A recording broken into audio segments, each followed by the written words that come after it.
Feenyoof dinkoo waaqayyoo. Maqaa Abbaa, kan Ilmaa, kan Hafuura Qulqulluu, Waaqa tokkoon ni amanna. Ameen. Kabajamoota jalatamoota maatiiwwan Waaqayyoon kan jaalattan, Waaqayyoo isiniin kan jaalatu. Hordoftoonni chaanaalii keenyaa Wangeeltuu hundumti keessan akkam jirtu, akkam yoo nageessanii, akkamiin turtanii.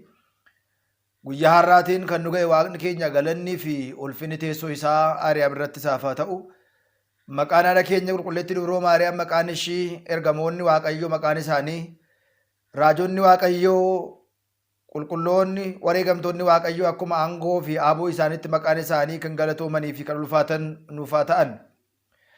Guyyaa har'aa kana akka fedhaa fi jaalala Waaqayyootti koorsi keenya walitti fufiinsaa kutaa 30ffaa waa'ee kadhannaa kan walitti ilaallu, kadhannaa eebba biyyaatiif kadhatamuu jedha.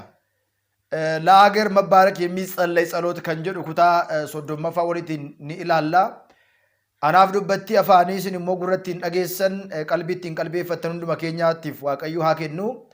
Hundumti keessan sheerii sabiskiraayibii gochuu hin dagatiina. Miseensi haaraan sabiskiraayibii, warreen immoo miseensa ta'e jirtan laayikii gochuudhaan viidiyoo kan akka eegaltan isin beeksisna. Egaa guyyaa har'aa kana kadhannaa eebba biyyaatiif kadhatamuu jedha. Biyyi tokko akkamitti eebba argachuu dandeessi? Kan eebbisus eenyudha kan jedhu kutaan 30ffaa. Maqaa Abbaa, kan Ilmaa, kan Hafuura Qulqulluu Waaqa tokkoon ni amanna. Amiin jedheetu eegala. Gooftaa keenya uumaa keenya Iyyasuus Kiristoos biyyattii kana, baadiyyaasaas magaalaasaas, manneewwan amantaa hundumaa kan qajeelomte, amantaadhaan kan jiraattu, keessa ishiitti immoo kan bulan hundumaayyuu eebbaatiin daawwadhuuni jedha. በውስጧም የሚኖር እኛ ሕዝቦቿ በረሃብ፣ በበሽታ፣ በቸነፈር፣ በጦርነት ከመሰቃየት አድነን። እነዚህ ነገሮች ለእኛ እድል ፋንታችን እንዳይሆኑ warroonni kun hundumayyuu nuuf carraa keenya akka hin taane taasisi. Siin amannee aarsaa si dhiyeessinee jecha kee dhaggeeffannee maahileetii kee, sagalee kee yeroo hundumaa dhageenyee akka jiraannuuf nuuf eebba kee nuu kenni. Yaa Gooftaa, biyya keenya waqtii isaa kan eege firee bokkaa akka buusuuf taasisi.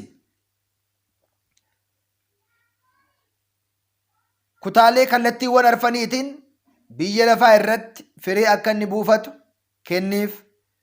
Fuduraa fi muduraa garaagaraa eebbisi. Hundumayyuu murteessiin, baasiin, hunduma immoo arjummaa keetiin karoorsi. Biyya lafaa fuula keetti akka ittiin gammadnuuf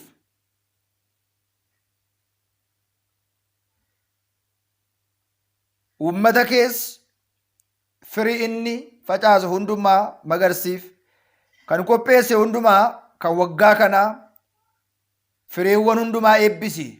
Hiyyeessotas lammiiwwan hundumaadhaaf jedhiiti beela balleessi.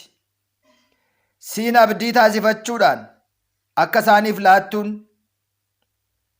ija keenya gara keetti ni kaasnaa. Hiyyeessonni hundumtu immoo abbaa fi haadha warra hin qabne, warra dhibamanii jiraniidhaaf gargaaraa warra hin qabne, jaarsolii hundumaa isaaniif laadhuuf eebba kees kenniif.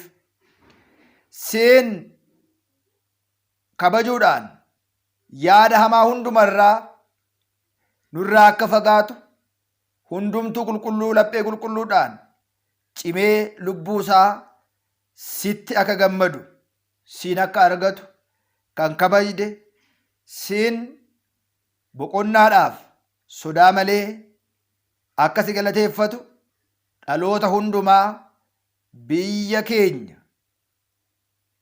eebba hin dhowwiin jechuudhaan guyyaa har'aa kana kadhannaa eebba biyyaatiif kadhatamu kan jedhu kutaa 30ffaadha kan laalle. Eebba biyyaa jechuun yoo bokkaan roobe waqtii isaa eeggate, midhaan yoo faca'e waqtii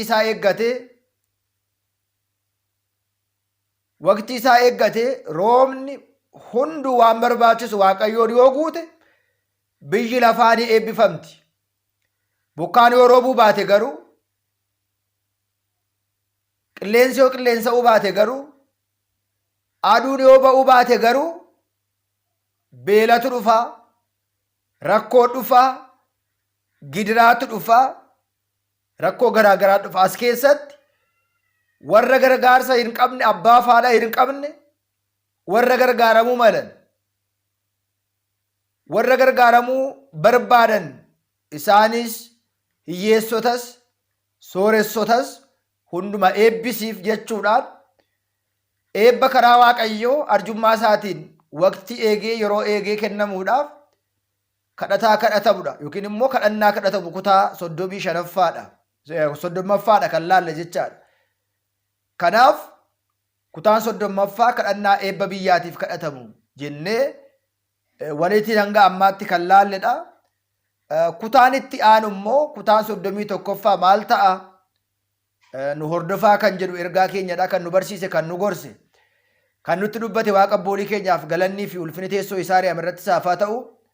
Hunduma keenya dhageenye kan ittiin bannu otoo hin ta'in firii 30 firii 100 buufannee hanga dhumaatti cimee dhaabannee amantaa keenyaan akka deddeebinu gooftaan keenya uumaan keenya nu haa gargaaru.